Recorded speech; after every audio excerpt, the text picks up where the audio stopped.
physics friends! So I was watching the Copa America earlier this year and I got talking to a friend about Lionel Messi's height. He's 5'6", which seems shorter than average, maybe? Well, it turns out that the average height of an Argentinian man is 5'8.5". So is Lionel Messi's stature an advantage for him? Well, the height of an average male professional soccer player is 5'11". So is height an advantage in sports?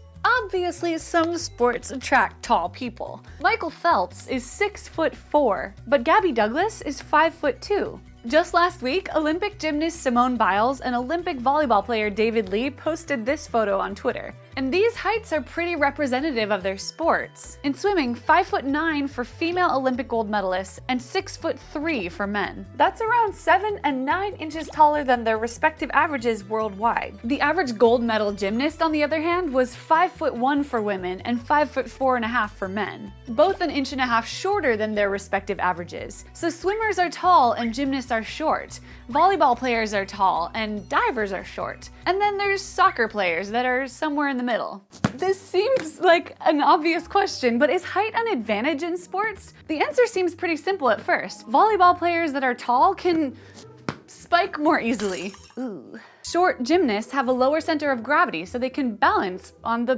balance beam.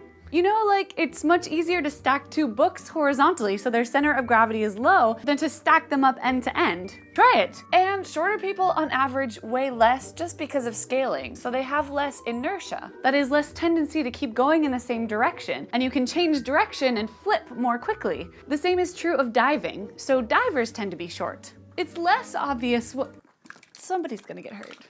As I was saying, it's less obvious why swimmers are tall though. A swimmer's goal is to be as fast as possible in water while fighting friction and drag, 1,000 times more of it than in air. So to accelerate quickly, a swimmer needs to apply a lot of force with her torso and limbs. So we need to figure out how a swimmer's height affects her maximum possible force. So the amount of force you can apply is proportional to the physiological cross-sectional area of your muscles, which indicates the number of muscle fibers contracting and releasing in that muscle. So imagine we have two people, one 6-foot tall person we're gonna call Flo, and one 5-foot tall person we'll call Bubbles, with identical proportions. Every part of Flo is 6/5 or 1.2 times bigger than Bubbles. That means that if the radius of Bubbles' bicep equals 3 inches, Flo's bicep radius would be 3 times 1.2, or 3.6 inches. But the cross-sectional area of the bicep is proportional to radius squared, because the area of any shape is approximately proportional to r squared. So in this super overgeneralized case, Flo's bicep has 1.2 squared, or 1.44 times more area than Bubbles. So Flo can apply 1.44 times as much force just by being 1.2 times taller.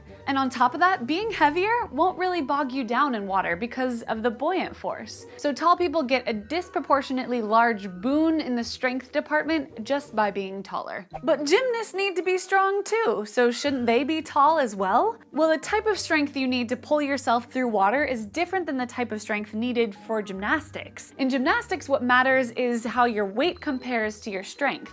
That is your strength to mass ratio. It's easier to hoist up a smaller mass. So the ideal would be to keep the mass small while increasing strength. Let's go back to Flo and Bubbles, although the names don't make quite as much sense now. Flo is actually at a disadvantage because tall people disproportionately gain mass. That's because mass is proportional to volume, which is proportional to length cubed. So with height, you're endowed with brute strength, but it's not as easy to hoist and throw your body about. That's why sprinters are on average taller than long-distance runners, because they need that power, the big muscle strength, in order to increase their speed really quickly, whereas long-distance runners need to maintain a pace for a long time, which is easier if you're lighter. So now in soccer, the average female Olympic player is around 5'6", and the average male player is around 5'11", closer to average height. Well, soccer requires you to be more well-rounded, fast and agile with the ball, which it's better if you're light and short, but power to sprint and get those headers and put pressure on the other team, so you need height there. So statistically, it's better to be somewhere in the middle. But of course, it all depends on what position you play. Now, just because I'm tall doesn't automatically mean that I'm a good swimmer, and just because my sister doctor is short doesn't automatically mean that she's a good gymnast, although she actually is. But a little math and physics can help explain how your height might give you a statistical, but not necessarily practical, edge in certain sports. But there's an obvious caveat. Short people and tall people aren't necessarily proportional. A tall person might have disproportionately broad shoulders or long limbs. But this process gives a ballpark mathematical relationship between height and physical strength. There's actually an entire field of study called allometry, or scaling, devoted to figuring out how the physical abilities and characteristics of living things change depending on how big they are. It's an interesting blend of biology, statistics, and physics. There's actually a bunch of sports researchers in this field. One researcher actually predicted how fast competitive rowers could go based only on their sizes and the weights of their boats, and was accurate to within 1%. Medical researchers who develop pharmaceutical pills use mathematical relationships by first giving medicine to mice and then using allometry to figure out what dosage a human, who might be 15 times taller than a mouse is long, might need. Kind of strange, isn't it,